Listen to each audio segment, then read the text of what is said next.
Welcome back, friends, followers, and aviation enthusiasts, to another video. Yes, today we are gonna take a look at the Aerosoft A330 aircraft that has been released yesterday and received a shitstorm that I think everyone was not expecting, but it happened, and to the point that they even had to close their Discord chats because people were very disrespectful to staff members and stuff like that. And guys, please don't do that. Don't act like childs. We all know that the product is crap, to be honest. I'm not gonna lie, and just keep it respectful and everything will be somehow maybe managed, and yeah, whatever. Anyway, let's just take a look at the aircraft. I did 2 flights yesterday which ended in disaster. I hope that today will be a little bit better, and we're gonna fly from Singapore, Changi to Jakarta in Indonesia with Malaysia Airlines, which doesn't make any sense, but given the fact that they don't have any livery for these areas except for Malaysia, we are gonna do this livery. It just really doesn't matter anymore. Let's just take a look at the outside of the airplane and take a look at the exterior model. There are a lot of videos that already showed that. If you are far, then it looks really nice, to be honest, and if you come closer and closer and closer, you will notice the poor quality of the liveries, and this is just the tip of the iceberg. Alright, yeah, some of the YouTubers showed the landing gear that is not really good, so let's take a look at this. This is really poor quality, which in my eyes, to be honest, I don't really care about. I don't do a lot of walkarounds around the aircraft, so my main focus today is going to be the how the airplane flies, how the autopilot behaves, how the plane behaves in a couple of different ways. Yeah, so this is the exterior model. Let's take a look at the lights. Yeah, you can see the poor quality. The engines look nice, and I think the nose gear is the same as the main landing gears. It's not perfect. I think it's nowhere near perfect. Let's take a look at the lights. Someone showed that the lights are like octagons, not even a full circle. I don't know why, and they even have this strange reflection. No one knows what's reflecting, to be honest. Anyway, the animation of the engine it looks nice. It's a little bit windy in Singapore, so this is why the engines are spinning. All right, I think we are ready to go into the cockpit and take a look at this stuff, and yeah, expect bugs and see what's going on. Back at the cockpit. So the first thing that I noticed is, of course, the state of the aircraft. You start and normally the cargo doors are open, which is okay. I mean, yeah, why not? They just closed a couple of seconds after starting this session. And the EFB looks nice. What I noticed the first time, like I said, the cargo doors were open. They closed automatically, I don't know why. And it looks fine. The map is fine. You have at the top right corner the ATC frequencies of VATSIM.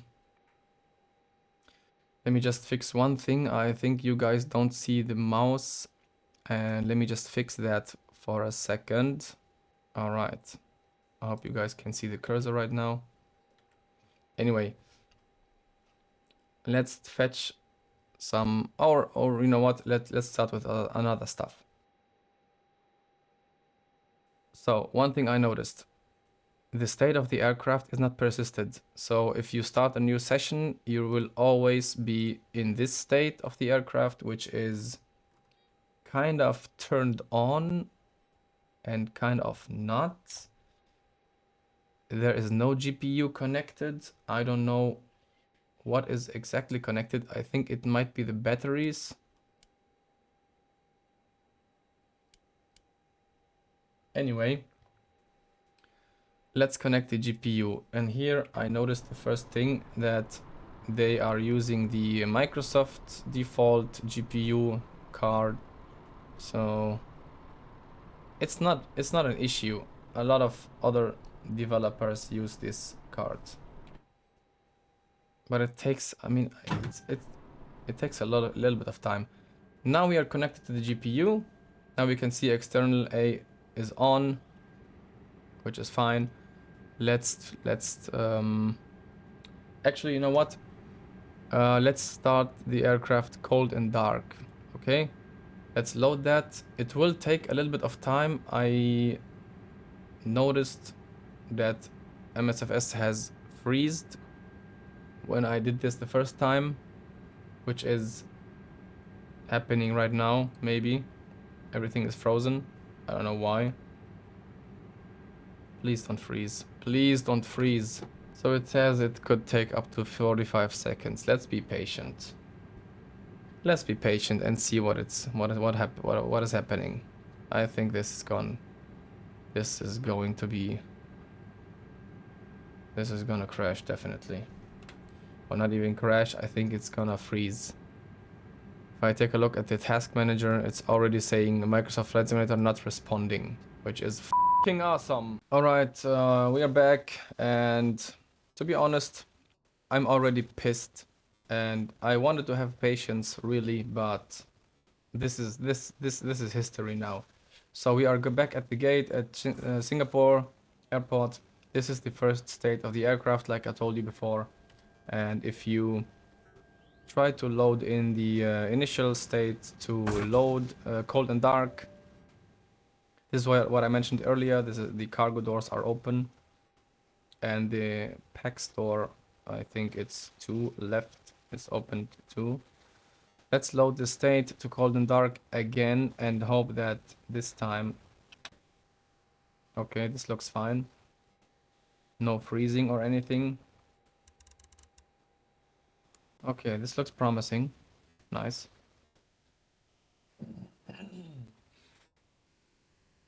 So yeah, let's connect the GPU. Let's connect the jetway, and I think the wrong door is opened because the jetway is clearly connecting to the first left door, which, yeah. Anyway, let's open the first door, let's close the second one. Now the GPU is connected, let's close the cargo doors. I don't care about these doors anymore. So this is the initial state. Everything is cold and dark, should be. I just connected the GPU, that's why the airplane is already turned on.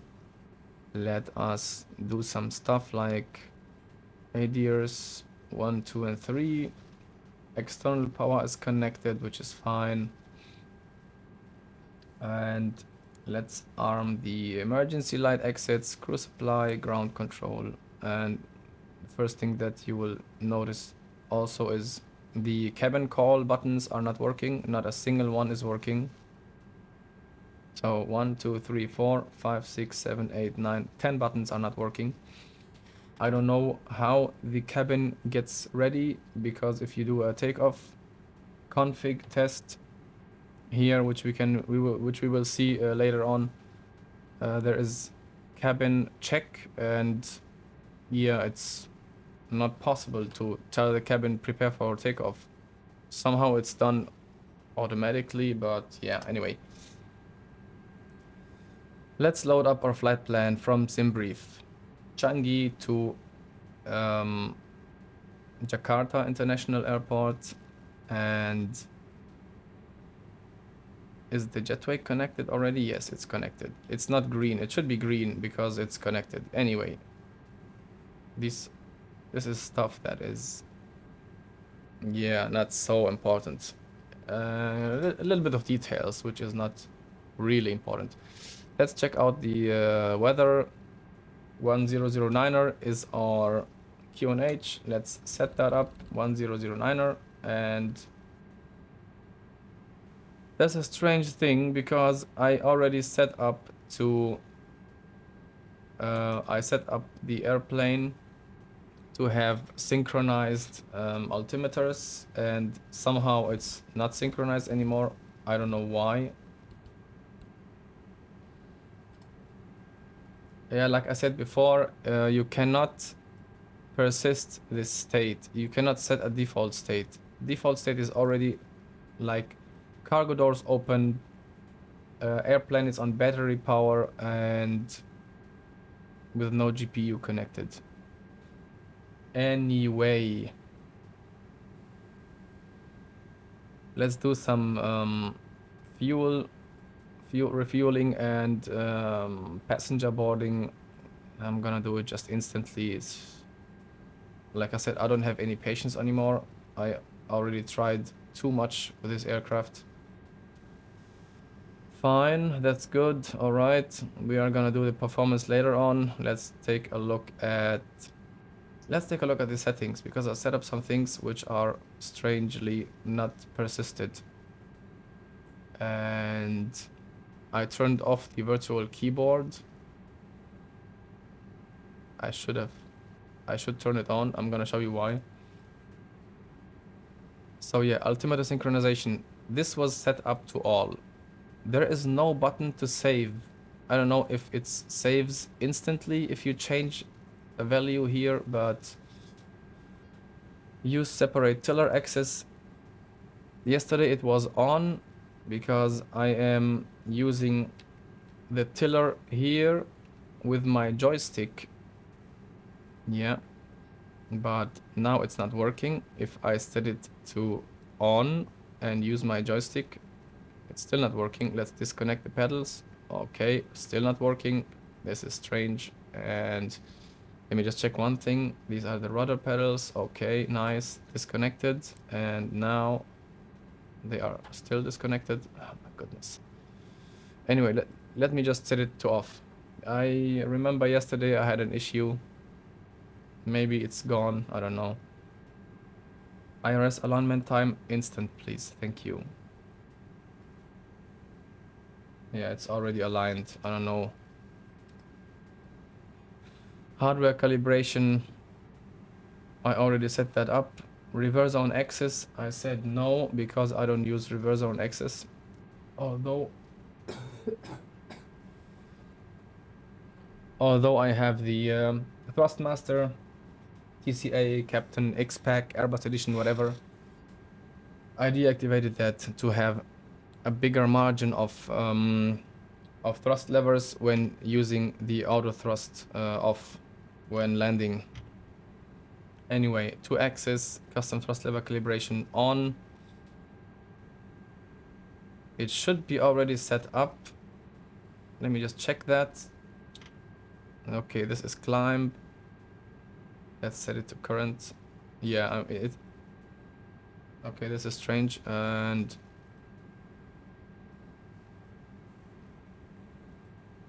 why is that happening? This is idle.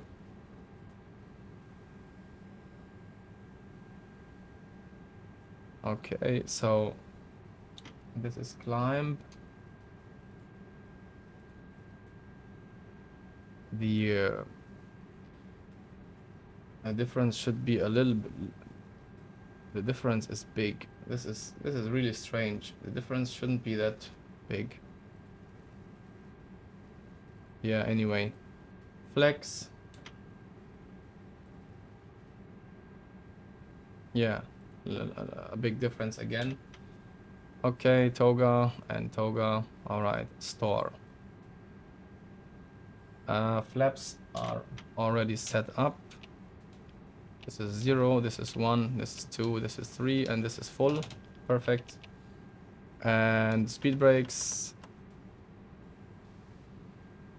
are out of sync again, although I already did that yesterday. Let's set it to 0.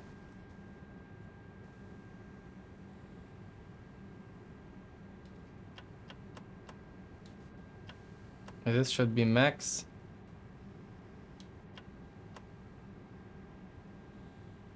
Yeah, this is completely wrong. I don't know what's happening. Let's check that out. Now this is 0, 1, half, 3/4, full. Okay, this is working fine.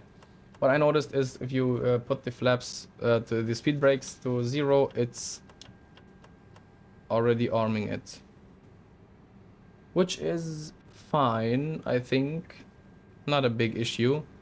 Anyway, let's store that, and let's store that again, because we already saw that it's not really working. About the virtual keyboard, let me show you one thing, and that is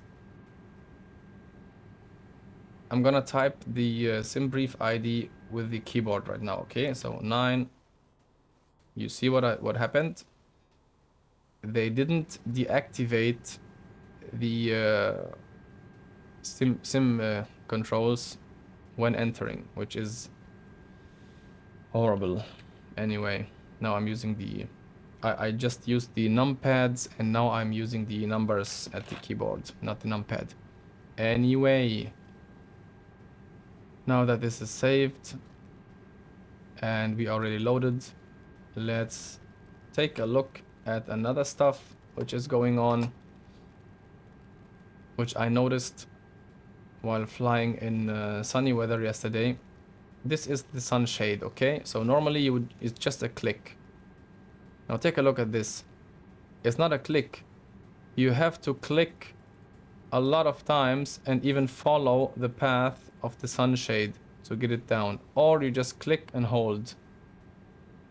You just click and hold. You don't even slide it. You just click and hold until the sunshade goes completely pulled down,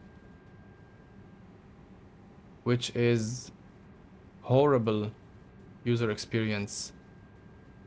You don't do that.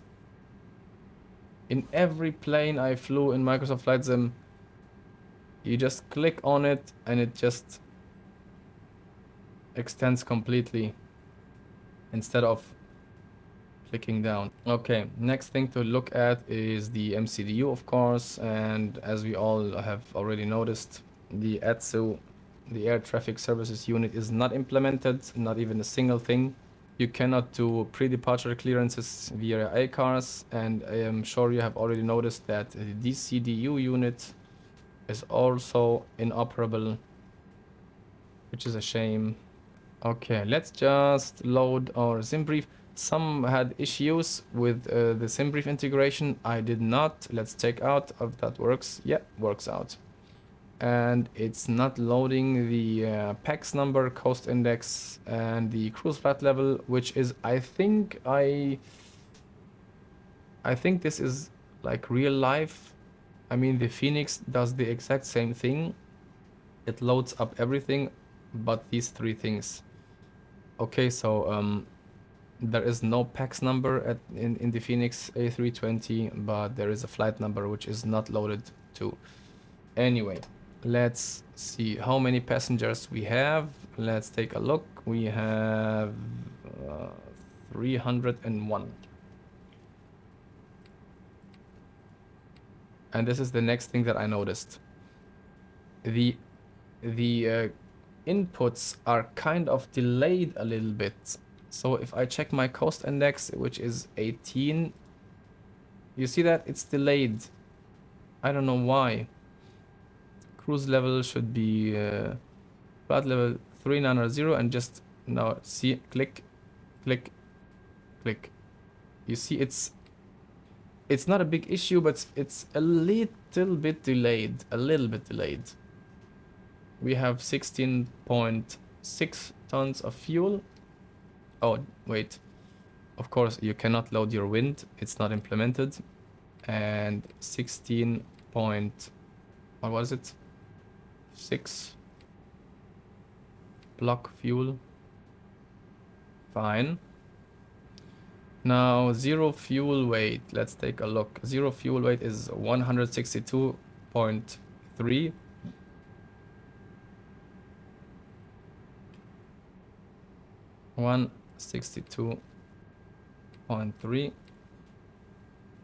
And zero fuel weight center of gravity is 26.4. 26.4. All right. Now,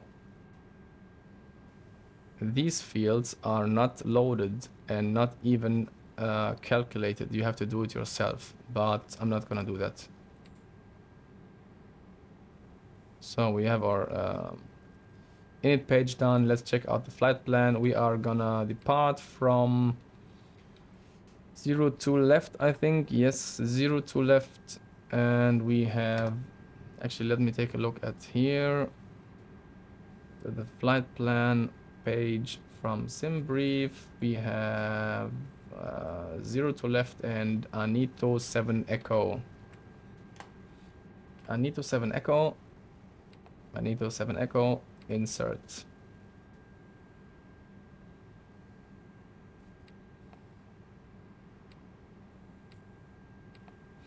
Let's remove that discontinuity. Nothing's happening. Remove again. Nothing's happening. Okay, all right. Arriving at 06 with a direct. This is not what I expected. Let me check out my Navigraph. We have 07 right. Let's do ILS 07 right. And we have the arrival of Munich to Foxtrot. Munich to Foxtrot. And we are approaching via All Pass, which is fine and already inserted. Nice. All right. This is done. Let's check out the discontinuity that was here. Maybe it's gone. Munich, yeah, it's gone. Fair enough.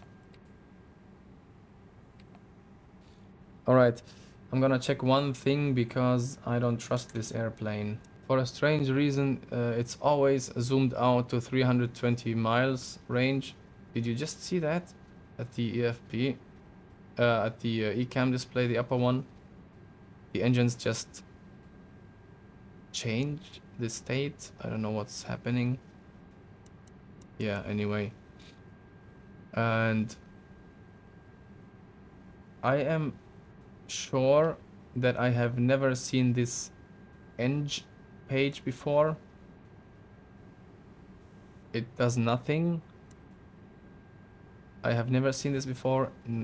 I'm not an expert in A330 aircraft, but the headwind A330-900 Neo does not have this page. Of course, it's a different model and different aircraft. Maybe this is available at the A330-300. I don't know. Maybe you guys can tell me. I have never seen this before. It tells me that this is the engine page or the engine state, which will be shown here at the navigation display, but it's dark, so yeah, never mind. Let's zoom out a little bit and take a look at the flight plan. So we're going up, then to the right, then down south. This looks all fine.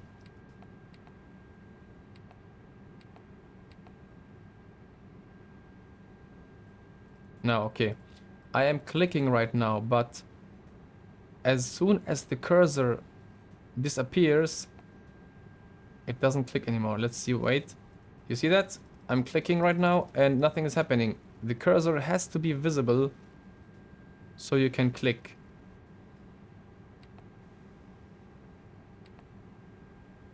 You know, guys, these things are really, really small issues. But if you have a ton of small issues, this is gonna be a problem, definitely. Let's remove the cabin. Remove the cabin. Which cabin? I'm gonna show you the cabin. I'm sure everyone has seen it before right now. But let's just disconnect the jetway and close the doors. Let's turn on the APU for now.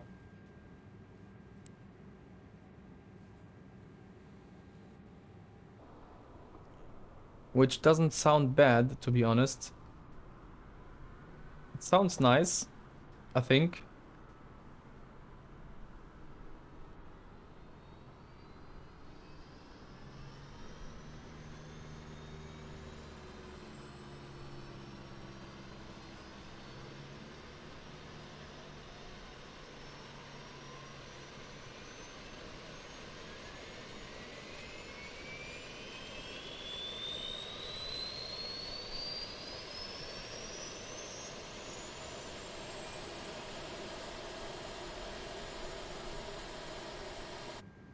To be fair, this sounds very nice. I don't know, it starts up a little bit too fast compared to other aircraft like the A320 Phoenix or the fly-by-wire or Headwind or every airplane in the market, maybe.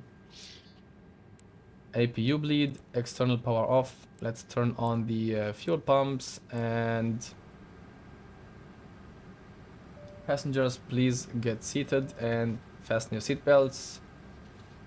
We are going on a journey that you will never ever forget if you survive that, hopefully. Turn on beacon lights, strobe lights to auto, and yeah. Remove the GPU. What's happening with the jetway? It's disconnected already, but it's showing that it's orange still. What's happening with the GPU? I already clicked that. Please disconnect, thank you. And it's disconnecting. Fine. Alright.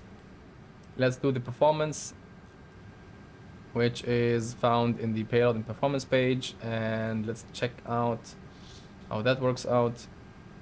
0 to left is correct. We have a takeoff weight center of gravity of 26.0. So 26.0%. We have a gross weight of around 179 tons. Yeah, 179,000. Let's just enter this right now. Flaps optimum. Thrust, I'm gonna go with toga. And let's calculate. Now nothing's happening. You really have to click, I think, once. Now, you see that? Nothing's happening. I think you can hear the click. Now it's happening. All right. Flaps 1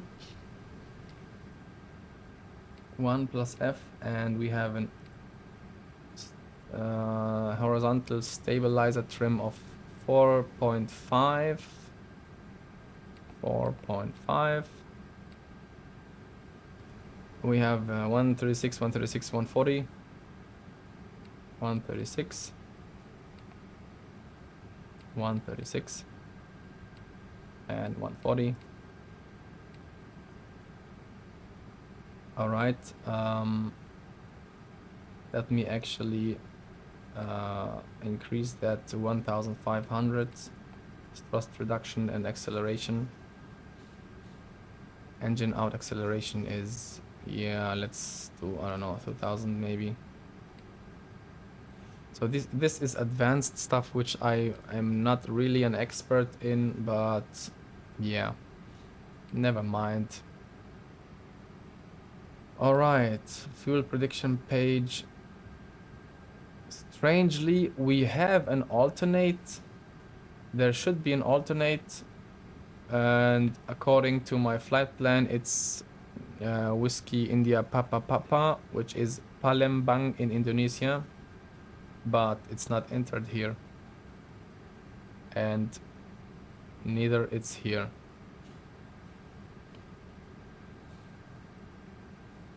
All right. Next thing we are going to do is start our pushback, and here comes the fun part, because this is the pushback tool for the aircraft, okay? And this is the pushback tool from Aerosoft. Aerosoft Toolbar Pushback Pro. Why they didn't implement this feature here at this EFB, this is a question we will not have an answer to, maybe, because the way it's done is horrible. User experience wise, it's horrible. Look at this. Now, to have a pushback, or you know what, let's just compare it side by side. Okay, so this is the Toolbar Pushback Pro by Aerosoft. I can zoom out. I know that I'm going to take off from 0 to left, so I would do a pushback like maybe like this. Let's do it this way, if that even works. Yeah, it should work. So let's do it this way. This is how it's done in this tool, okay? Now I'm not gonna do that. I'm gonna exit and try to do it here.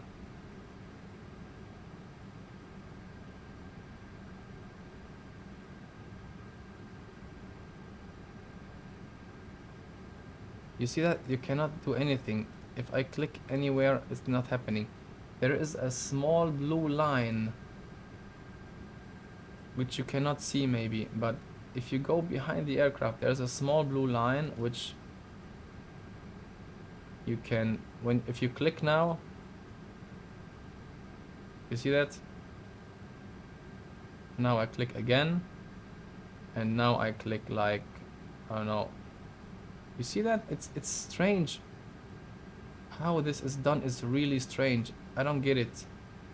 I still don't understand how this tool works or how it's supposed to work. If I do it like this, and again like maybe like this, and like this, and like this, yeah, it's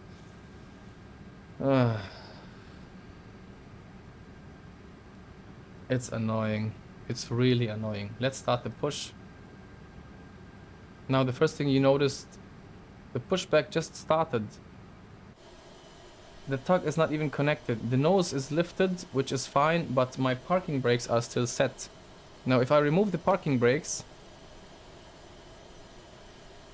now suddenly the nose is lowered a little bit. While we are doing a pushback, let's start up the engine. So engine mode to ignition, start up engine number 2.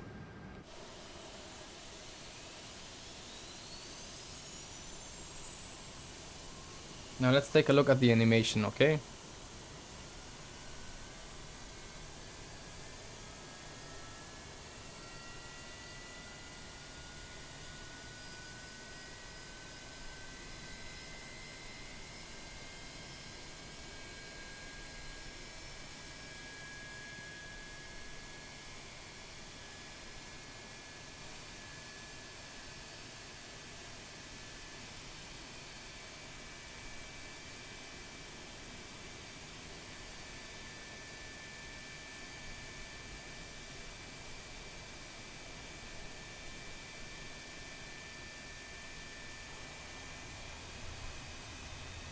Do you see how this pushback is done? The nose wheel is not lifted up, which is okay. Not every developer does that, but the tire is now scratching the surface. And I am sure that I saw skid markings on the ground yesterday. Now I don't see them. I don't know why. Maybe we will see them, but now they are not here. So engine number 2 seems to have started.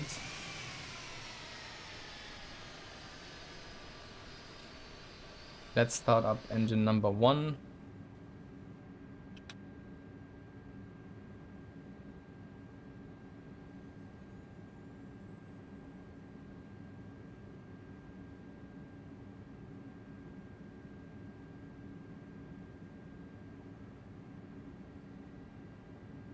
So there's one thing I noticed again, and that is, I don't know if that's correct. Like I said, I'm not an expert in A330s, but the this green line right here, it's at 1.0, okay, and I don't know why it's not down here.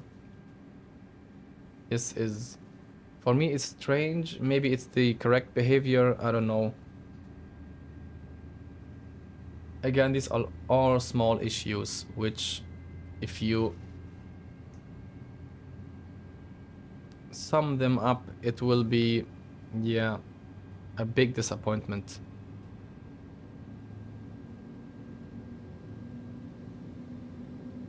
So engine 1 is available too. Let's get back to the arc and zoom in a little bit. So I don't know what the plane is doing right now. We should now go to the right. Why is it going this way? Maybe this is how it's supposed to be. Can we see skid markings? Not yet. Maybe the ground of this airport is not allowing some skid markings. I don't know. Anyway, let's close the toolbar, pushback pro.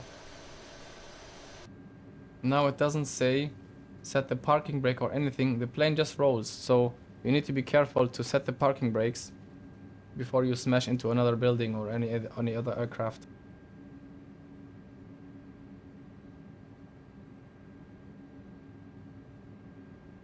Alright, let's go to the performance page. Let me just check if we have anything set up. Now the jetway is still yellow, no one knows why. Let's just do some preparations. Flaps 1.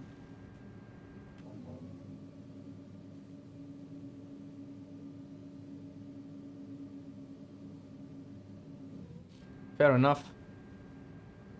And now this is what I meant before. There is cabin check right here, but you cannot press these buttons to actually tell the cabin, hey, prepare for takeoff. It's just done.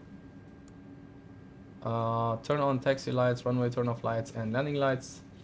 Let's turn off the APU. I think we are good to go. The packs 1 and 2 should be turned on right now. Not happening.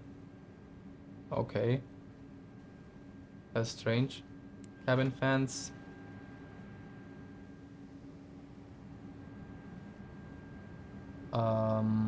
Okay.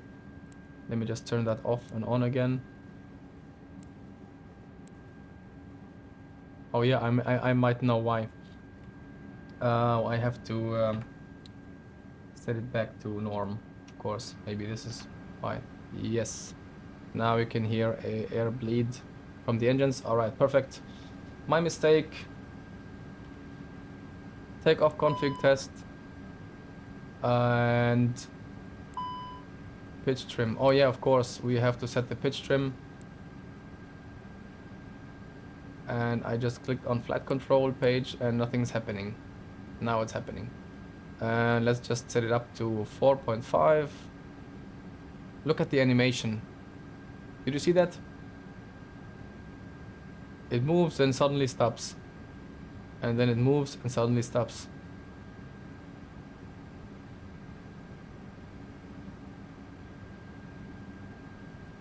And what I did right now, I just had to keep the mouse pressed. Yeah, 4.5. Now takeoff config test, and everything is fine except for the cabin. No one knows when the cabin will be ready and how they are be ready. Predictive wind shear, and let's turn on the transponder.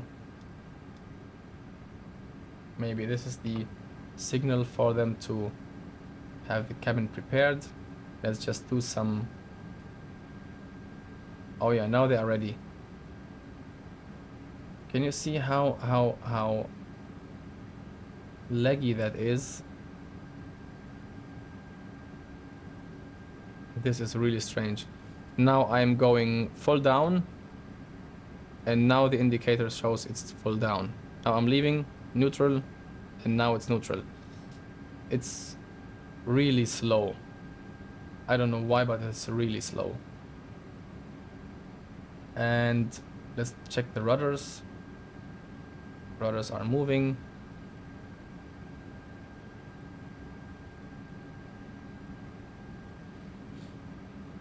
Actually, let me just check one other thing. Normally, if you click on the page again, it should be gone. Now, okay, now it's gone. You have to click it like twice or 3 times. And there is one thing I wanted to check. Oh, of course, we have to set up our cruising altitude of flight level 390. All right. Managed. This is fine. I wanted to check one thing, which was yeah, I don't know anymore. Forgot that.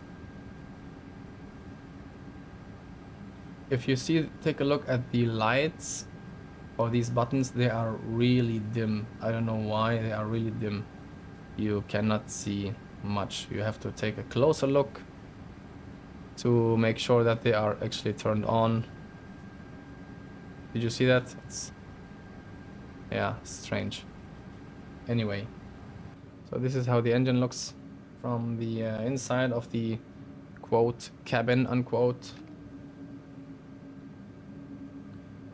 This view, I mean, it looks fine. It looks amazing. I like this view, and you can set up your own custom views. There are some views you can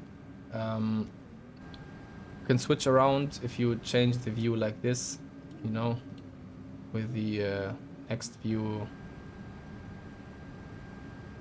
stuff like that. You can do that. This is fine, but I will show you later on that something is really strange if you are saving a custom view. What happens to the airplane? It's really strange. So, oh yeah, I know what I wanted to show you. So I told you that the rudders are working, right? This is full right, this is full left, and this is neutral, which is fine. Let's check out the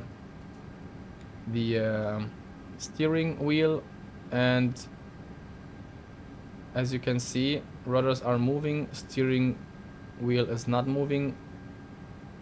Now I'm doing the steering wheel with my joystick, which is not working too.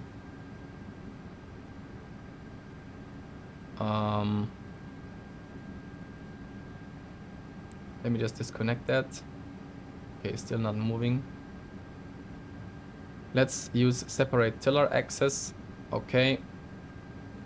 Okay, still nothing happening, which is really strange. Yesterday it worked, now it's not.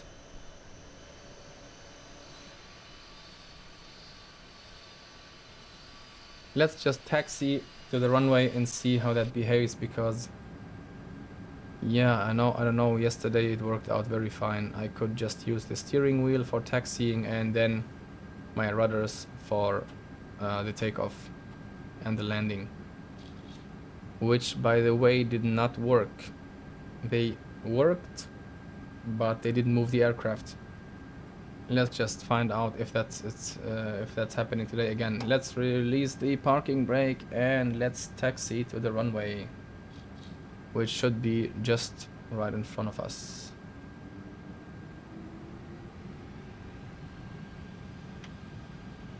Okay, so now I'm using my steering wheel, my tiller.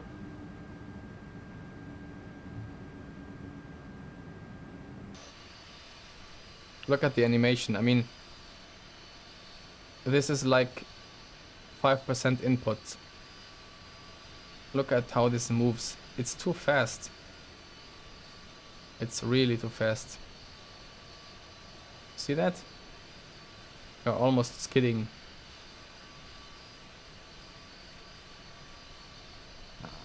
This is not good. This is not good at all. Anyway, let me just disconnect that again and see if that works. It's still not working. Okay, so can I use the rudders to steer? Nope. Nope. Let me just disconnect that again. Now I'm using the rudders to steer, which is fine, but I don't know why the tiller isn't moving today. Yesterday it was moving, now it's not. Okay, now I'm using my tiller again, my joystick, and it's not working as expected. Now the rudders, okay, fine. And let's disconnect that again. Still not working. Now the rudders again. Yeah, okay, so something is not working as expected. Let's just use the rudders to steer the aircraft.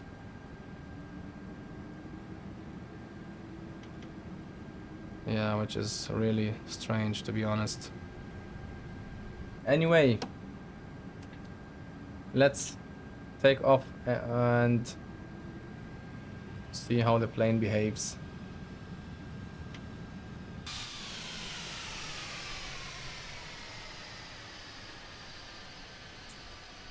Nah, man, this is wrong. This is wrong. This shouldn't be going. This shouldn't be. What about the rudders? Are they even moving? Yeah, they're moving. They're moving with the nose wheel steering, so never mind. Let's just take off, really. I can't do this anymore.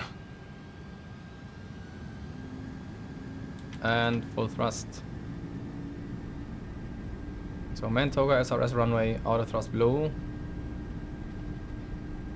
Now let's steer the aircraft with the tiller, which is working fine.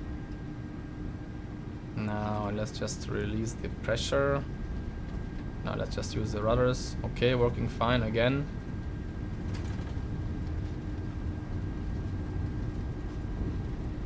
Now V1 and rotate.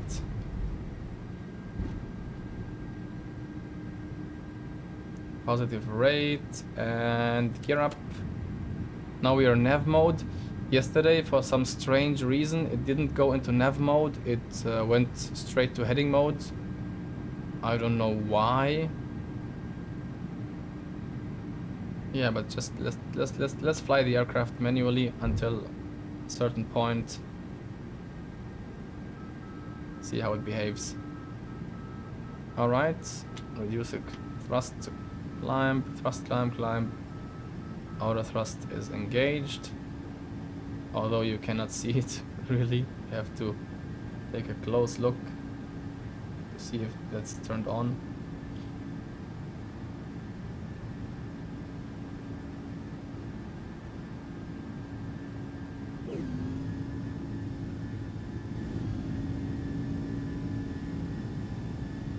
Let's go. Let's go and let's fly to Jakarta. Flaps 1. Flaps up. Now we're safe.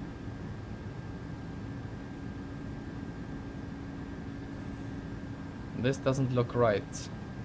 This is like a 90-degree turn, which is really strange. Should be like a curve. Anyway, I'm gonna fly that manually. Let's just pitch up to keep the speed to 230 knots. So until now it's working fine. Let me just do some stuff here. Turn that off and that as well. Now we have to do a really steep right turn. I'm not gonna let the autopilot do this.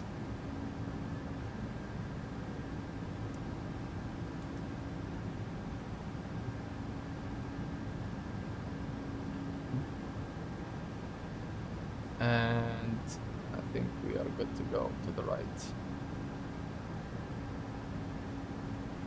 Yeah, should go to the right.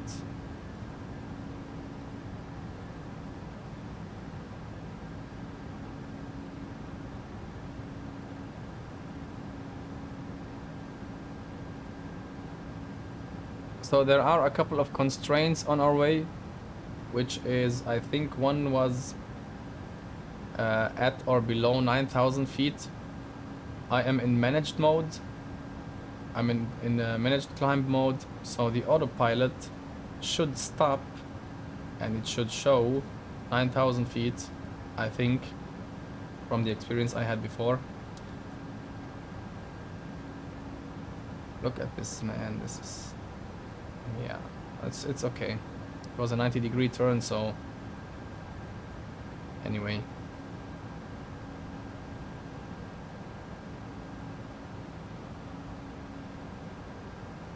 Still hand flying the aircraft.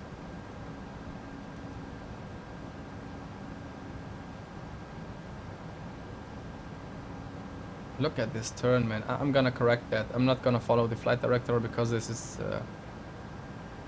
definitely not the way it should be. No wonder it overshoots the navigation path. We always do it like this. Now let's do a little bit to the left.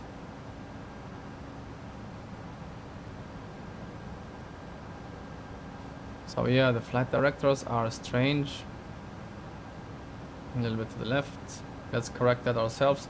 This is a constraint of 4,000 or above. Now this one right here, where is it? 7,000 or above. And then I think there is one, yeah, 9,000 or below. We already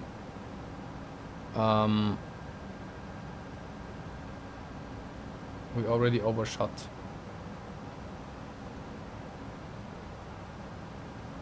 Let's fly into clouds now. Set the standard pressure,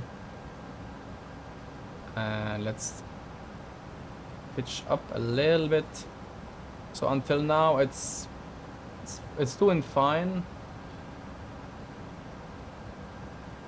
Oh yeah, maybe I know why it might didn't stay below 9,000 feet. Maybe because I am hand flying the aircraft and there is no autopilot engaged, but it shouldn't be like this, I think, because the constraints are in the MCDU. The autopilot should follow it, and the pilot should follow the autopilot, or what it says. At least all the flight directors. They should have stopped at 9,000 feet. And here we have flight level 160 or above, which is fine.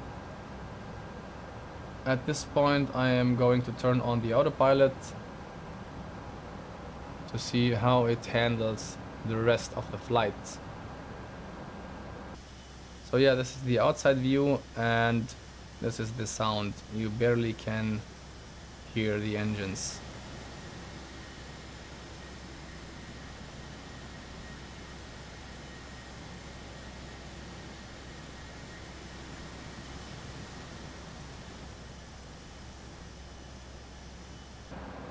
So until now it's looking very fine, but now you will see what the autopilot does. It will overshoot because it's not doing like a curved route, but it's doing it always like an edge, you know, going from straight forward to directly to the right, like we saw in the first right turn after takeoff. And now we can see it already overshot the route, and this shouldn't happen. Normally you would have like a nice smooth curve to the right. It still looks amazing from this point of view, to be honest, and if you take a look at this side, it looks amazing too. I mean, it's a beautiful aircraft, but yeah, it's not done very well by Aerosoft. Now let me show you one thing I mentioned before. I have this view, okay, at my numpad 4 button, and now I click numpad 4, okay. I want to save this view. Just take a look at the outside area of the wing, okay, the most left area of the wing, if I save that. And now, okay, this didn't happen. Let's try again. Did you see that? Did you see that? This wobbling? Let's try a different angle or different view. Let's save this one. Did you see that? This is strange. I mean, this aircraft looks really beautiful. I love this A330. I love the A330-900 by Headwind. It was, and it is still, one of my favorite airplanes in this simulator. Yeah, so strangely today we didn't see any strange stuff happening, but we will see, definitely. Let's do a direct to Papa Kilo Papa, okay, and see what happens. And by the way, terrain radar is not working.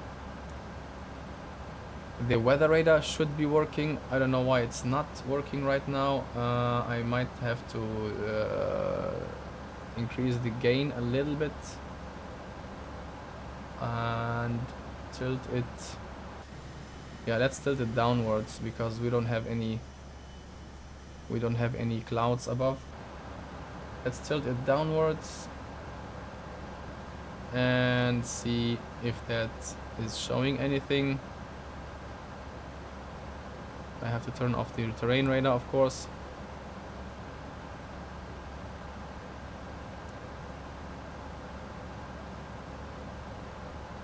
Okay, nothing's happening yet, so let's gain a little bit more. Manual gain minus 1.5 degrees. Let's get it a little even more, like, okay, so now it's 15 degrees down, I think, and you can still see, you still cannot see any clouds, which is, maybe it's correct because these clouds don't have any water vapor or water molecules in it, which is fine. I mean, we never really had an actual working weather radar in this simulator, so we're kinda used to it. But terrain radar, this was working always, and it's working in a lot of aircrafts in the simulator, except for, unfortunately, this one. One thing I noticed is that you cannot use the FPA, the bird, at your flight display, so RNAV approaches won't be possible, unfortunately. I mean, you could do them, but I wouldn't trust this airplane to do it correct. So yesterday I noticed one really strange behavior. I started like um, with 13 tons of fuel, and while progressing to the flight I changed the time, and I think a lot of you guys already saw what is happening or what will happen if you change the time in the simulator. I'm not gonna do that, but I found out if you change the time you will be for instance, if you go to the we have now 4 p.m. If you go to 3 p.m. you will have a lot more fuel than 13 tons, which is kind of strange because I think what the airplane does is it calculates your amount of fuel at this time, and if you go 1 hour backwards it might recalculate based on this stuff right here, or based on the system if it's even working correct, and adds fuel. Because yeah, you know, I have now 13 tons of fuel at 4 p.m. and at 3 p.m. I have more, of course, because I didn't fly. I still have 1 hour to fly until 4 p.m. So I might have like 4 to 6 tons more. And it got even worse when I wanted to land. Right before landing on approach, when I was intercepting the localizer and glide slope, I had 40 tons of fuel. I had to remove the whole payload, which destroyed my center of gravity. It was like 11.2% and it was red down here. And the airplane did really strange things. I had an approach speed of maybe around 145 knots, and when we turned to this 40 ton of fuel, and it went up to 160 maybe.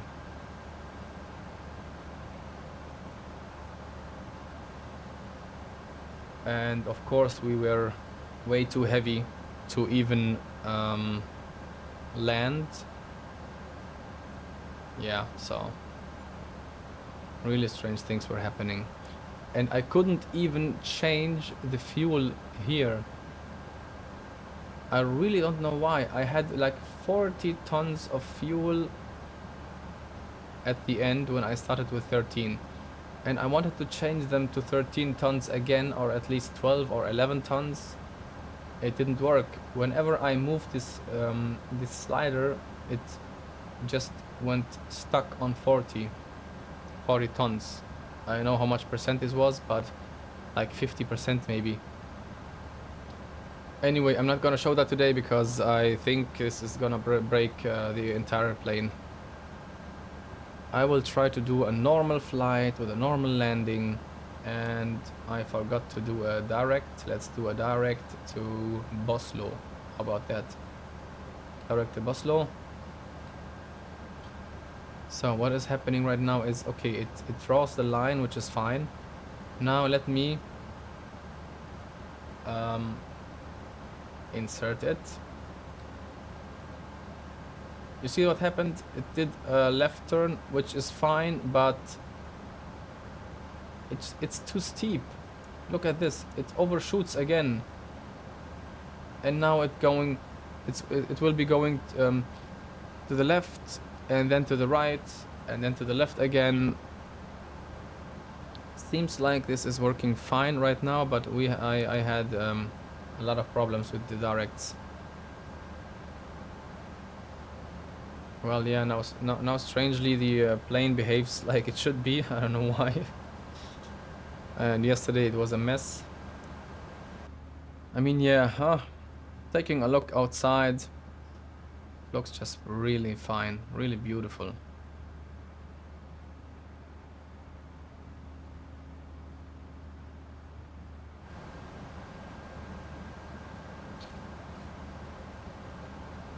It says outer tank transfer. Let's check out the fuel page. Of course, yeah, gravity transfer. One thing that comes into my mind, I see directly, is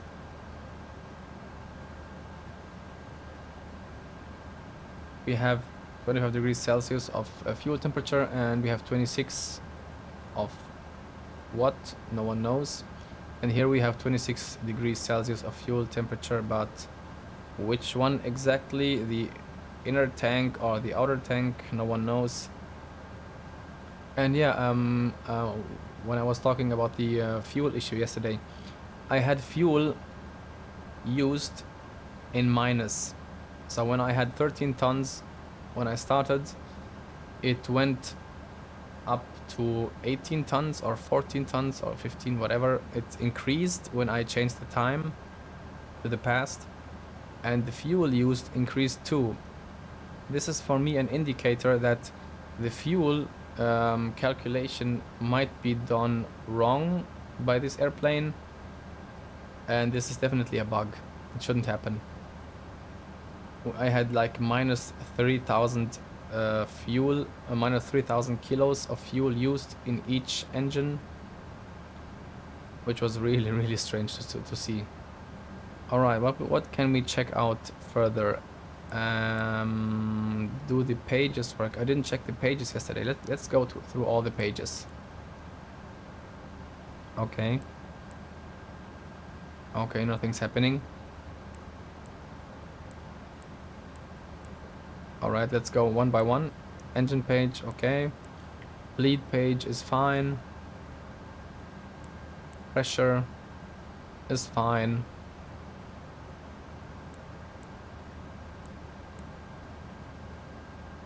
Electricity AC and electricity DC.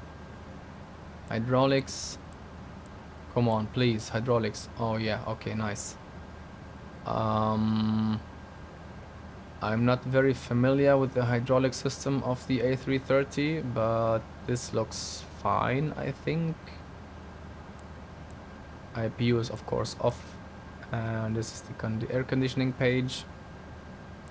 Now the door page, working fine. Wheel page is fine. Flight control page. You always have to click like twice or 3 times sometimes to get the page. You see, I clicked on fuel once and nothing happened, and now I clicked twice, nothing happened, and now I clicked 3rd time, and now the 4th time is working. Yeah, it's strange. What is this? Okay, this is nothing. Status page. We have a status page. We have a recall button. Okay, we didn't have any issues, so I think recall isn't doing anything now. Okay, yeah, the cruise page looks okay. Landing elevation, pressurization, and cabin temperature. Everything looks fine. Oh yeah, I wanted to show you the cabin, guys. Okay, let's prepare for a cabin, which really is horrible. It would be even better to not include any cabin instead of this one, because to be honest, for me, this looks like a graveyard. It looks like a plane that crashed. A lot of people died, and the plane is now retired, taken out of service. Yeah, this is what it looks like. There is no lighting inside. I don't know how much impact that has on the performance, this cabin, but if you just remove that, I'm sure you will maybe get some 1-2 FPS more, maybe, I don't know. If you take a look at fly-by-wire and headwind aircraft, they don't have a cabin and it looks just fine, you know? Why do you put something like this? Just imagine flying at night. Now we can see a little bit of inside the cabin because we have lights coming out in from the outside. If you are flying at night, I'm really sure that you will see nothing. It's just complete darkness. I'm not gonna show that because, you know, the time bug that shoots us to space. So yeah, not gonna show that. So we still haven't reached our cruising altitude.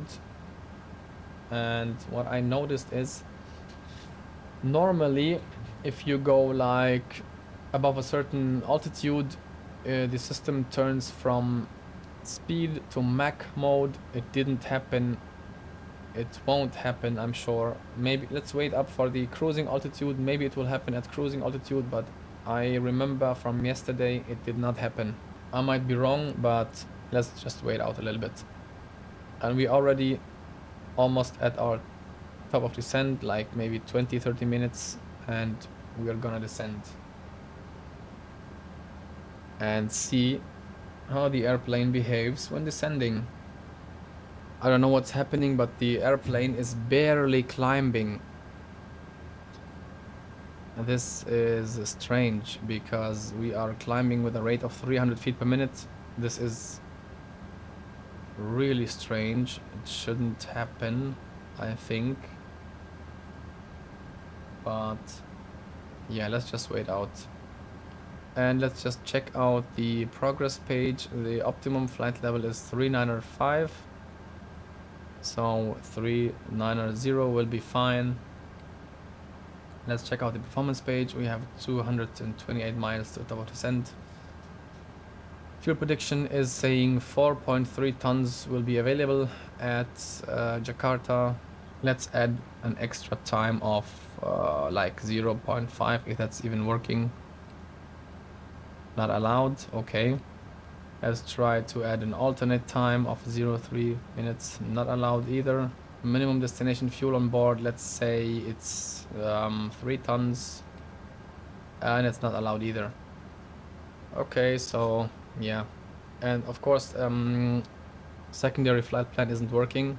ATC menu, I already showed that. It's not working either. It's grayed out. It's not implemented. Oh yeah, so now the rate of climb is increased to 1000 feet per minute. I don't know why.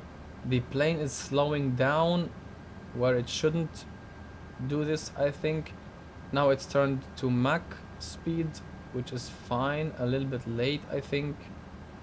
Alt cruise star, and I hope that the plane now accelerates because we are getting really dangerously close to the orange area here.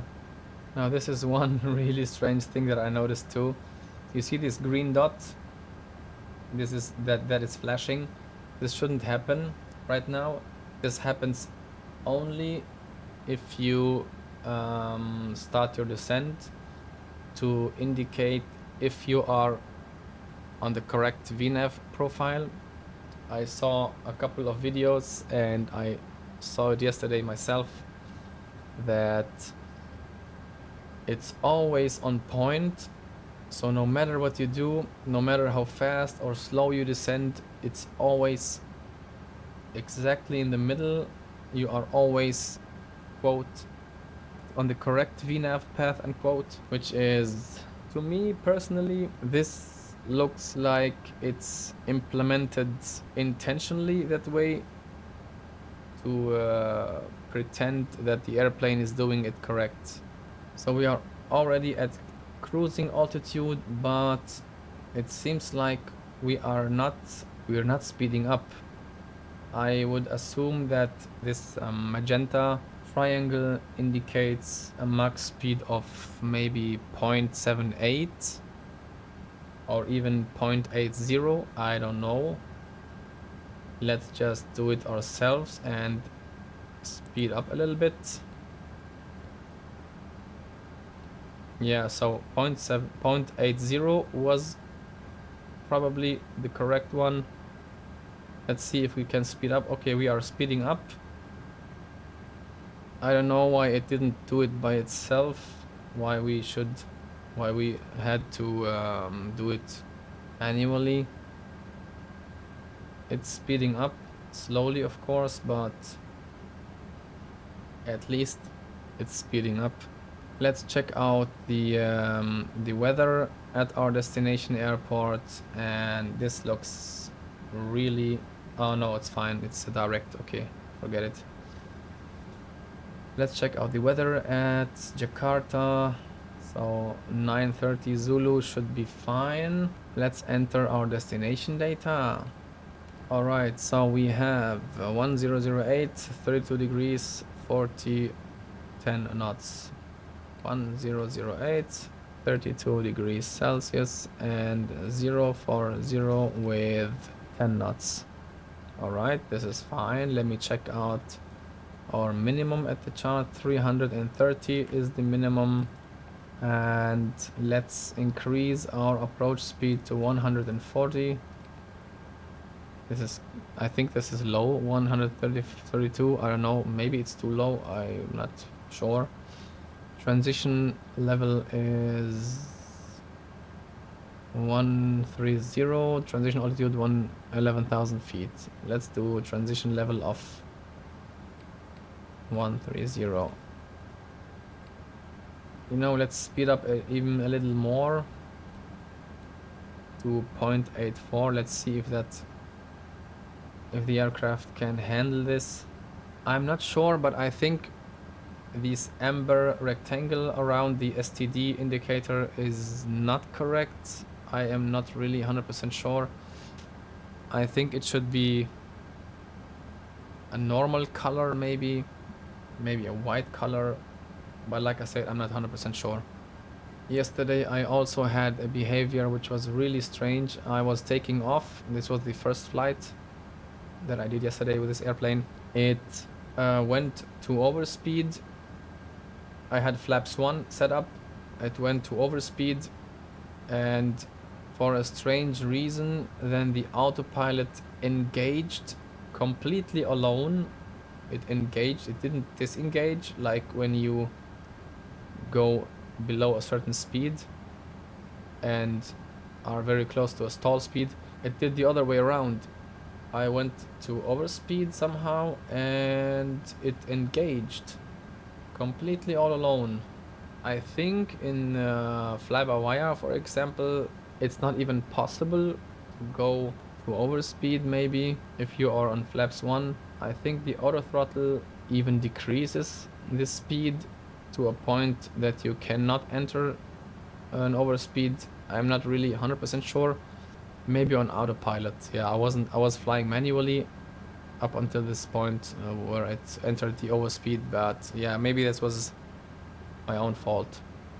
Oh yeah, I didn't take a look at this MCDU right here. It's not working. It's just turned off. Well, one thing they did right is that the MCDU is independent. The captain's MCDU and the first officer MCDU are kind of independent, which is fine. At least they did this thing right. Okay, so the airplane is speeding up. This is good. We have almost reached Mach 8.4. One other thing that I noticed, I forgot to turn on the radio, which is not a problem because we are not flying on VETSIM or something like that. And speaking of VETSIM, this plane is definitely not VETSIM ready, and I'm going to tell you why. This DCD unit is not implemented, which isn't a problem because you are you don't have to get your clearance and communicate with ATC via ACARS. You can do it by voice, of course, or by text if you want. But one important thing, or two important things, are missing. One is related to VETSIM, the other is not, and that is the hold feature is not implemented. So if you are in a busy airspace in VETSIM and the controller tells you to hold over a certain point, you simply cannot do that. You could do that, but you have to fly the airplane manually or just use headings and use the chrono here to have 1 minute legs, then turn to the left, then reset it again to again 1 minute leg, and then reset again. This will be annoying. And then you have to use, of course, the heading mode to turn to the left or to the right. You have to set up your own speed, your holding speed. You have to keep an eye on a lot of things to fly a holding pattern if you want to. The second thing that is missing is the fix info. So let's say I want a fix info. I want an extended center line of runway 07 right at Jakarta. Normally you would do something like this. You would go to a waypoint and go to the fix info, and oh, it's not implemented. Such a simple feature is just not implemented. One thing they did is I think these are foot rests, maybe. Yeah, looks like it. And this is the there's a checklist right here. Animation looks fine to me, to be honest. It's fine. I'm gonna get back to you guys when we arrive at the top of ascent, because I think we will expect some strange behavior. So see you in a bit. Okay, a little bit earlier than expected. I just played around with the aircraft a little bit. So we have to descend to 3,000 feet at Jakarta to intercept the ILS, and take a look at what happens now if I set up the let's do this one here too. Cruise performance is now the cruising phase, and let's take a look what happens if I set up 3,000 feet right here. I just dialed in 3,000 feet. I didn't press anything. I didn't pull on the knob. I didn't push on the knob. I didn't do anything. Just set up 3,000 feet, and it's saying set managed speed right up here and down here. And take a look at this. We are now at the descent phase. Strangely, no one knows why. If I go to the performance page again, it's descent. Now take a look at what happens. Just keep an eye on the MCDU, both if you want, or anyone, doesn't matter. Let me just dial in our cruising altitude again of 390, and now take a look. Oh, we are suddenly in a cruise phase again, which is so funny. So funny and so buggy. I never had this experience. I never actually thought that this is possible, but the way the airplane is developed, the logic behind the airplane, and how the MCDU works, and how the autopilot unit works with the MCDU is really strange. This never should happen. Let me just try one other thing. Let's just pretend we want to climb, and I am pretty sure that the phase will turn from cruise to climb. Let's just put 40,000 feet. Okay, it didn't, which is fine. At least we are still in cruise phase. Now I'm gonna wait a little bit before I put up the 3,000 feet, because I don't know what the airplane will do, to be honest, if I do it earlier. And so like 20 miles away from the top of descent, I'm gonna set the speed to managed again and wait until the aircraft slows down a little bit, and then dial in 3,000 feet and push on the knob. Is the camera even working? Let me just check that. Take a look at this lower ECAM display. Camera selection.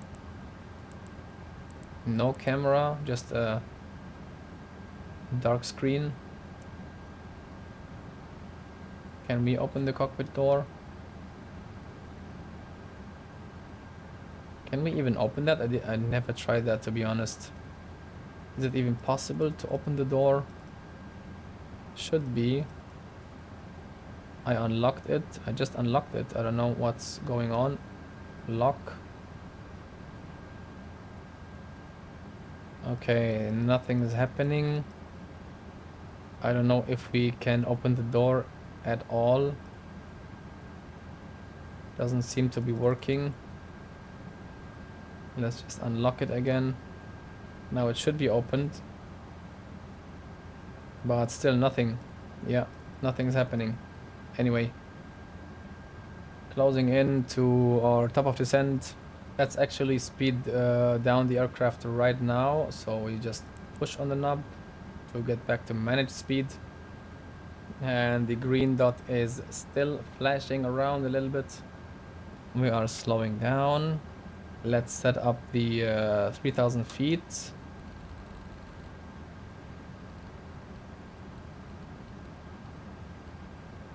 Are we still in? No, we are already in descent. Okay. Which is really strange.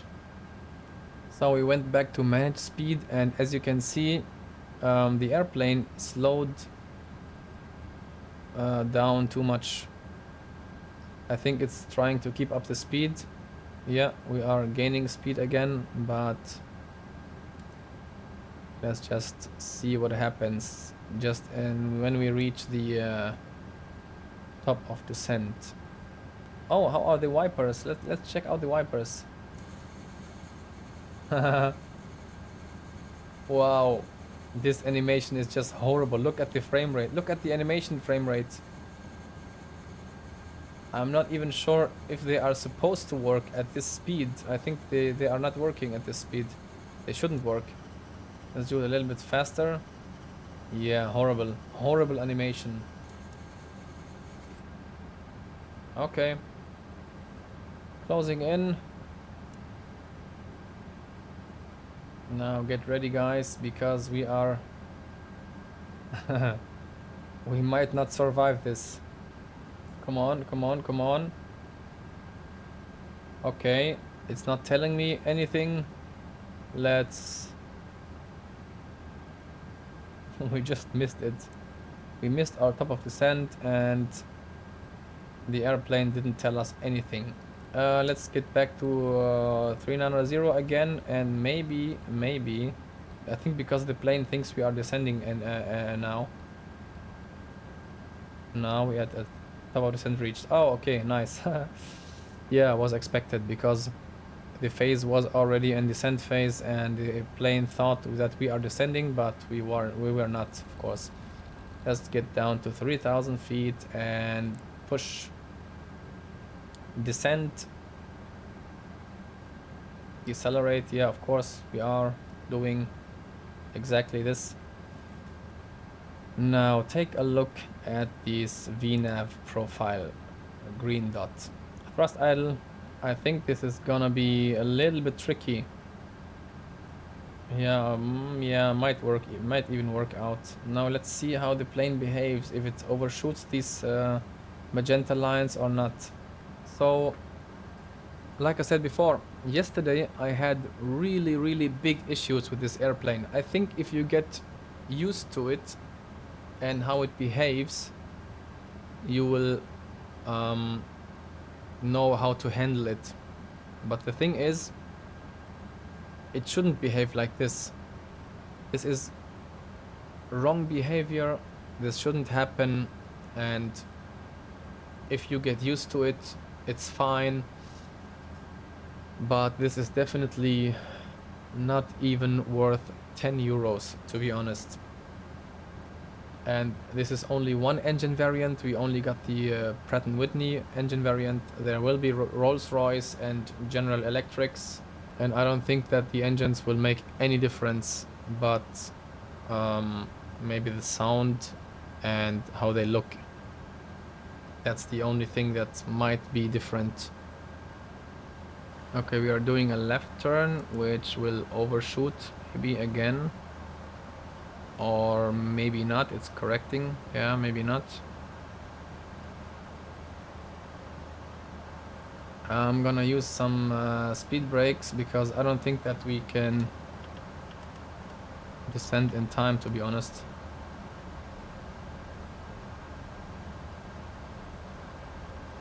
Let's take a look at the animation of the speed brakes. I'm not sure, but I think they are way too slow. I don't think that speed brakes are extending that slow. Let me check one thing, and that is okay, I cannot see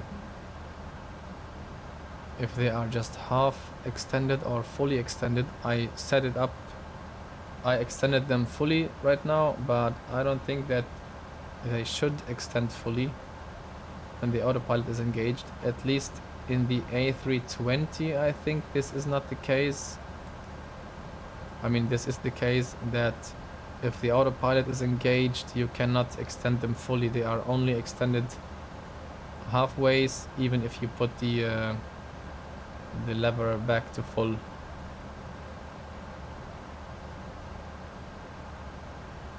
Let's just hope that we arrive safely at the airport and at the ground.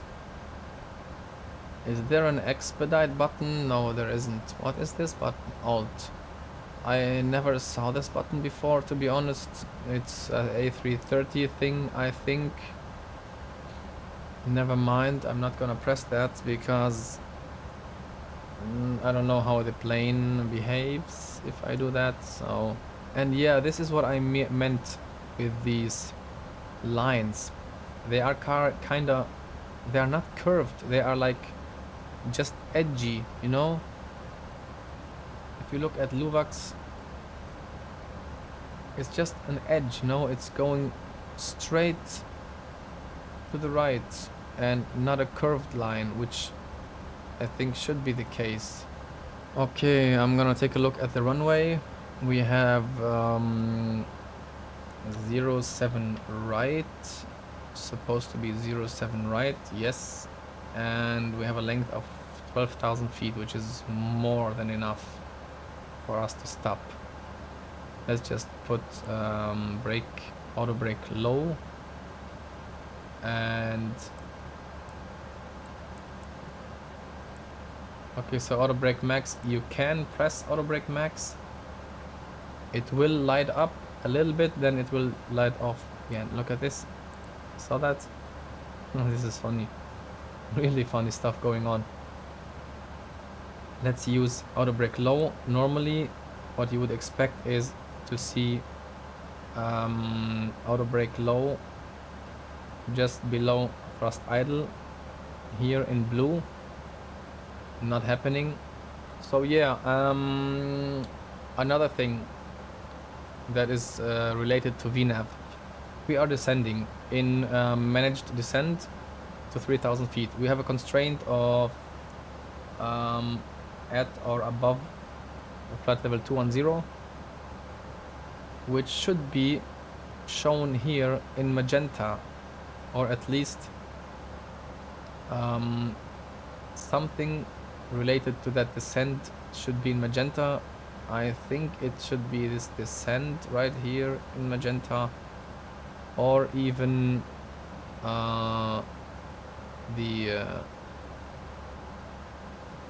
this, maybe this one right here. So this one right here, 210, should be in magenta, in a magenta rectangle, and it's not, but it's trying to keep up.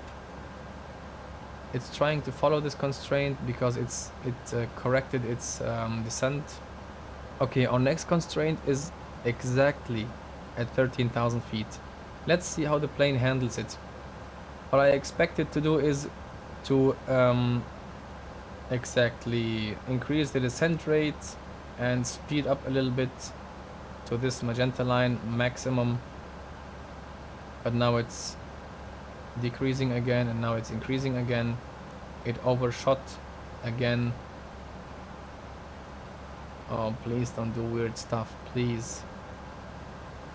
13,000. Yeah, we have like 20 miles to go. It should be possible, but let's see what happens. This plane is really full of surprises. Cabin pressure is regulated correctly. It's getting lower and lower, which is correct. Cabin vertical speed is also minus 600 feet per minute, which is fine. And as you can see, the delta pressure is 4.9 psi, which was 8 point something at cruising altitude. So it's decreasing, which is correct. As you can see, we are not gonna make it until 13,000 feet. Let me just extend the speed brakes to maximum because something's really strange. Yes, this is great. Now get down, get down, get down. Oh, more than 4,000 feet. This is good. Let's see if we can make it to Emsen at 13,000 feet. So we have a transition flight level of 130, but we are already below that and it didn't flash. This STD should flash, but didn't. So 1009er. Now the plane is behaving really strange again. It is flying left, right, left, right. We are back on track. We are slowing down even more and more and more. We have a speed constraint of 240 knots, but it's slowing down to 210 for an unknown reason. I think it's... oh, because there's the 210 constraint. Okay, yeah, all right, fair enough. My speed brakes are still out. And what I noticed is the airplane decelerates extremely slow. I don't know if that's the case in the real airplane. The headwind A330 is not like this. The fly-by-wire is not like this. Any other aircraft is not like this. The plane is of course heavy. It has a much more bigger wingspan. It glides better than the A320 obviously, but it's still strange. It's really slowing down very, very slowly. Let's put the speed brakes up again. Alright guys, we are close to landing. I think we can see the airport. No, maybe this one right here.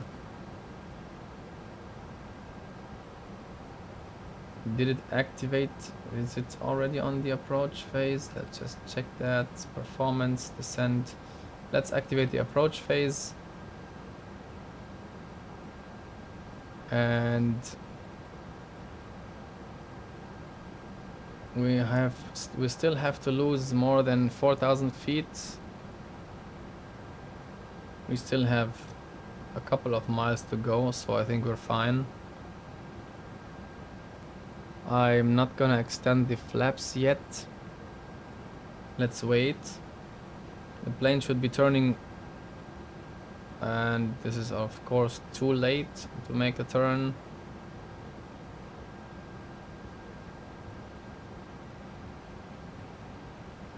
So it is keeping up with the constraints, although it's not showing it that it's doing it. It's keeping up.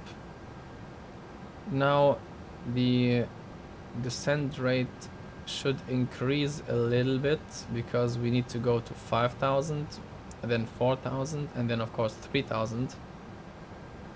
What I also noticed is if I activate the approach phase right now, it will go straight and search for the localizer to intercept, which I think is a behavior that I saw in the Asobo A320neo. So I'm gonna go ahead and go now flaps 1, speed check. Alright, flaps 1.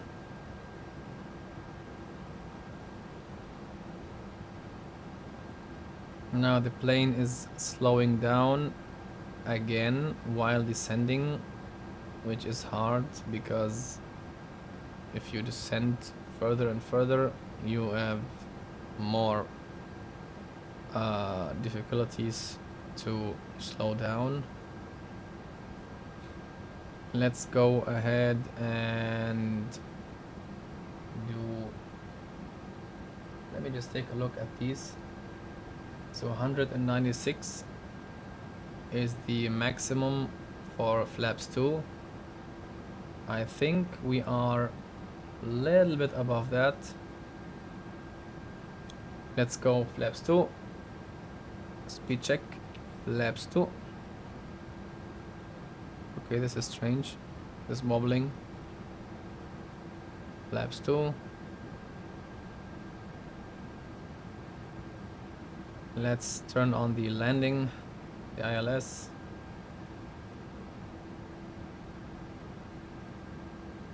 Yeah, so these colors and this font and everything at these two displays, they remind me of the Asobo A320, to be honest.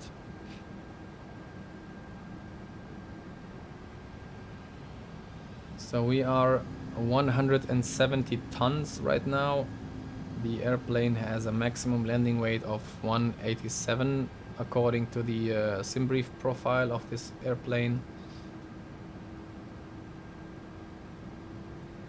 Let's go ahead and do flaps 3 and flaps full.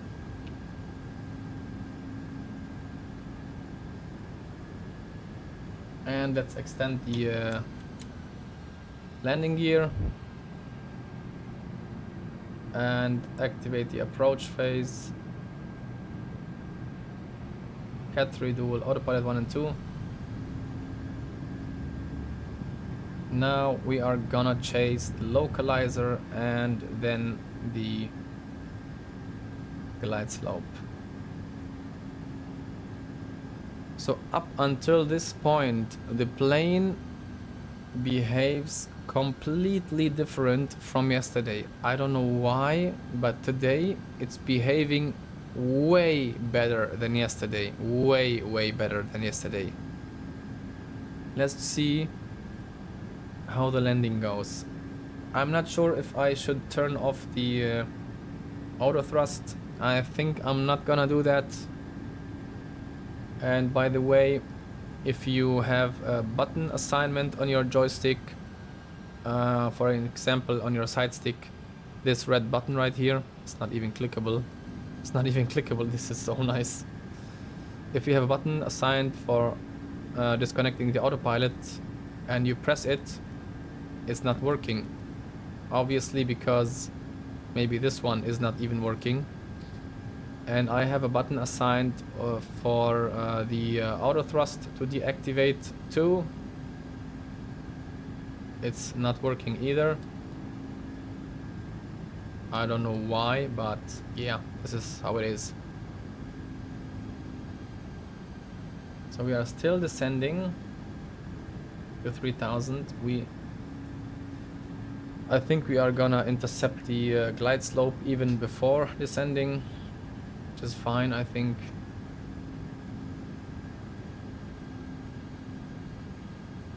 So let's just check out everything. Speed brakes are on, flaps are full, gear is extended, landing gear green, all three. Auto brake low, cabin is hopefully ready. Let's turn on the runway turn light and the nose light. Pretend that we are calling the cabin, prepare for landing.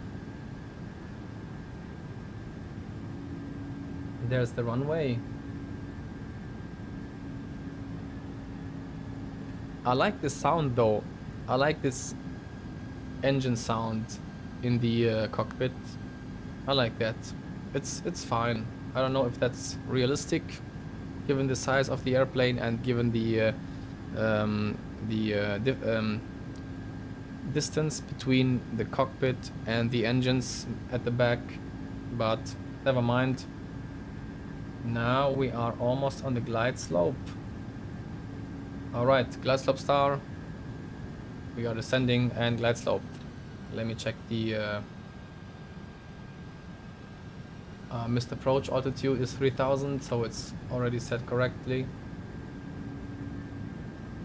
And now I'm gonna let the airplane do its thing. I don't know if it can handle auto landings. I wouldn't trust that to do it. So we are definitely gonna land the airplane ourselves, but with auto thrust on, because yesterday I saw some strange behavior when using the auto thrust off. I'm gonna let it on. I might turn it off at 300 feet maybe, I don't know. But I have to do it with my mouse because, like I said, it's not working. 2,500. Yeah, this sounds horrible, to be honest. Horrible. Maybe this is the real sound of the A330-300. I don't know. But this sounded like low quality audio.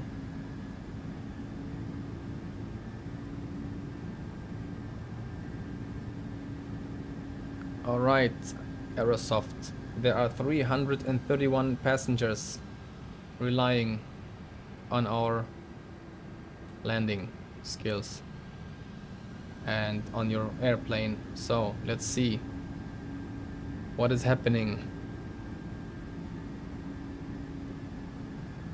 You can of course do long haul flights with this airplane. Like I said, if you are familiar with the airplane and if you are familiar with how it behaves, and if you are expecting it to behave like this, you could do long haul flights. But please, please, please guys, do not use it on VetSim.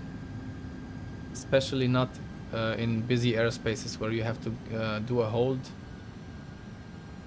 This will annoy everyone and this will annoy the controllers, and yeah, like I said, my opinion is it should be banned.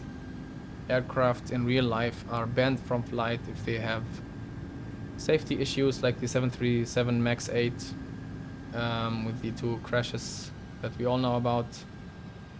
Anyway, no more talking, just concentrating on the landing, and hopefully we will get a good landing. One thing I noticed is I have approach speed of 140 knots, but it's kind of jumping up and forth above 140 knots. I don't know why. 1,000. Anyway, guys, this is the moment. We are disengaging the autopilot, and we have to disengage them both. I don't know why.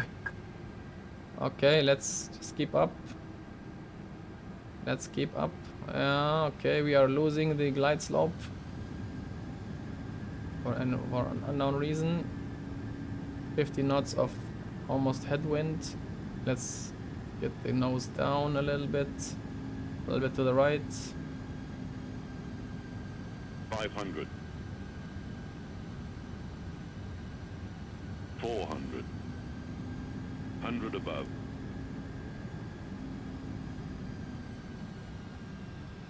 It's really hard to control this plane. I don't know why, but minimum. Continue. We are way too low. We should have gone around by now, but we are not gonna do that. 200. Come on. Come on, come on, you can do it. Come on, A330, you can do it. Get back. Yes, yes, yes. This is nice. 100. Okay, looks fine. 50. 40. 30. Retard. 10. 5. Okay. 105. This is... oh my goodness. Oh my goodness. This just smashed on the runway. Let's activate the reversers before we run out of runway. We are way too fast. Way too fast. Oh my goodness. Let's smash on the brakes. Come on, stop. Smash on the brakes. Stop it. Oh my goodness, this is nuts. This just can't be happening. I'm smashing on the brakes and nothing is happening. Nothing is happening. Come on. Come on. Please don't kill people on the ground. Please don't kill people on the ground. Just stop. Please just stop.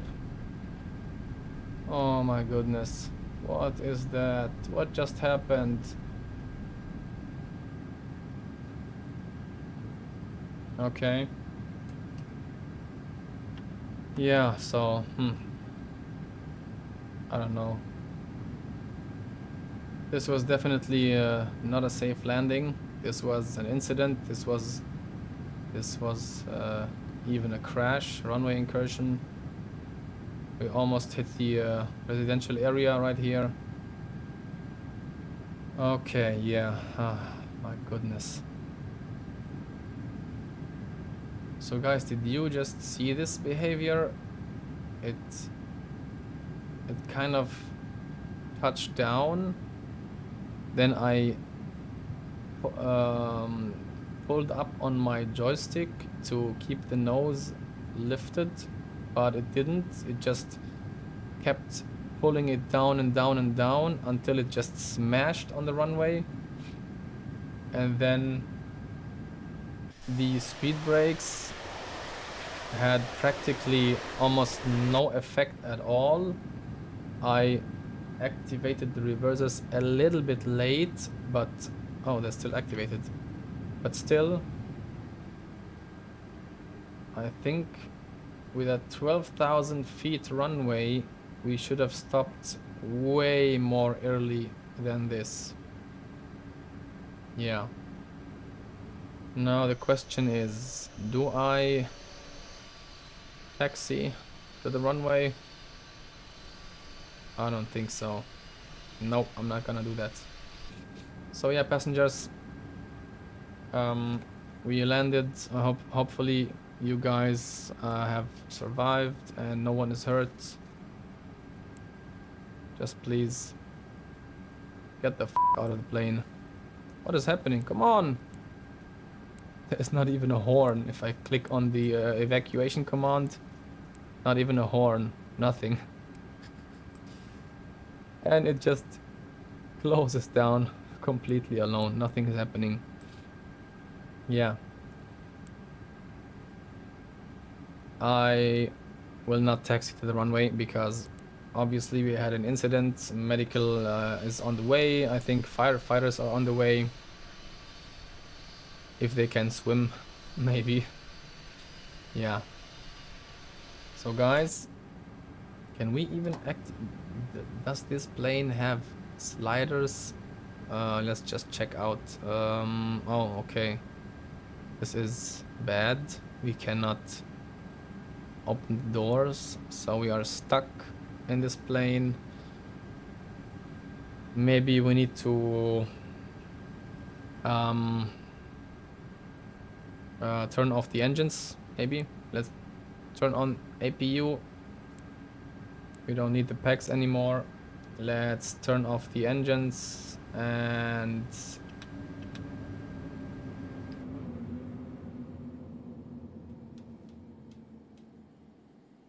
okay, that went like from 100 to 0. I mean, from the inside, the sound from the outside, I think it's fine. They are spooling down slowly, which is fine. Question is, can we now open the doors? Yes, we can. Now, please just evacuate and get the hell out of this plane before it explodes, because no one knows what is happening. Let's put some cones and chocks, although this doesn't make any sense. Yeah, so take a look outside. Doors are open. Nice. No sliders, of course, but we just pretend that there are some.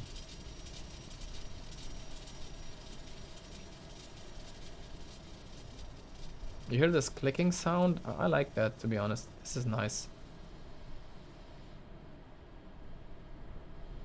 I heard this clicking sound at the brakes when they are really, really hot in the Phoenix A320. When they are really hot and are cooling down, the brakes are making a similar sound like this. Okay, so engines are off. Let's just turn off everything. Guys, please evacuate. I don't know why it's not working. Should be. Yeah. Welcome to Jakarta, guys. And yeah, wasn't... Yeah, this was not expected. I mean, this was expected. I mean, I had 2 landings yesterday with a similar behavior. Told you guys that my rudders didn't work yesterday. I don't know why. They were just ineffective. They were moving. This part was moving yesterday, but it didn't move the airplane. The airplane just went straight. The wind was from the right side. No, from the left side. And the plane just went straight from the runway to the left and just crashed into the trees here. Not here in Jakarta, it was in Berlin. Sorry, in Frankfurt. But yeah, same issue. This just can't be. We have a 12,000 feet runway. It's just impossible to not stop. We are way below our max landing weight, so this shouldn't have happened. But it did, and it was expected. So guys, whenever you fly this plane, just make sure to have medical services and firefighter services ready at the airport, because I don't think that the landing is going to go very well.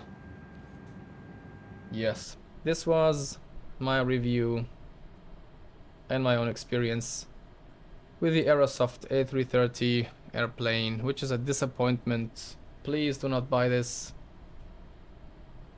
And yeah, just stick with the headwind A330. It's way better. It looks way better than this airplane, and it flies better. It's just a complete better aircraft than this one. Thank you guys for watching. I hope you found this video useful. I hope you are rethinking this airplane. It's not worth the money. I mean, 30 euros. I paid 30 euros for that, and it's too much. I think even 10 euros is a little bit too much.